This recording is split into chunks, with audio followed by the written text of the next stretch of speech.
விஜய், எனக்கு ஆரி ஒர்க்கில் stand stitching கற்றுக் கொடுக்குறீங்களா? அது என்னக்கா ஈஸி தான். ஃபஸ்ட்டு நம்ம வந்து நீடியில் பார்த்துக்குருவோம். ஸோ நீடியில் பார்த்தீங்கன்னா 14 நம்பர் நீடில். இதுதான் நம்ம வந்து செயின் ஸ்டிச்சுக்கு வந்து பேசிக் நம்ம பழகுறதுக்கு இந்த நீடில் தான் நம்ம யூஸ் பண்ணுவோம். இதில் பார்த்தீங்கன்னா துளிப் சைடு பார்த்தீங்கன்னா நமக்கு கொக்கி மாதிரி இருக்கும். ஸோ இதுதான் வந்து நம்ம செயினை வந்து உள்ளேருந்து வெளியே கொண்டு வரது இந்த மாதிரி மாட்டி. வாங்க இப்போ நம்ம செயின் ஸ்டிச் போடுவோம். ஃபஸ்ட்டு வந்து நம்ம செயின் இந்த மாதிரி விட்டு நம்ம மேலே எடுத்துக்கிடுவோம். ஸோ எடுத்துகிட்டு நம்ம பார்த்திங்கன்னா நம்ம நீடில் வந்து 90 டிகிரி ஆங்கிளில் தான் இருக்கணும்.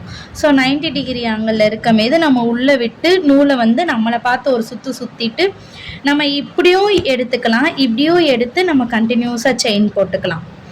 ஸோ இன்னொரு மெத்தட் எப்படின்னா, நமக்கு இப்படி 90 டிகிரி ஆங்கிளில் வச்சு வரலைன்னா நம்ம ஃபஸ்ட்டு ஒரு செயின் போட்டு சுற்றிட்டு இந்த செயின் வரக்கு ஆப்போசிட் சைடு வந்து நம்ம நீடில் திருப்பி எடுத்தோம்னா அது கொஞ்சம் ஈஸியாக வரும் நமக்கு.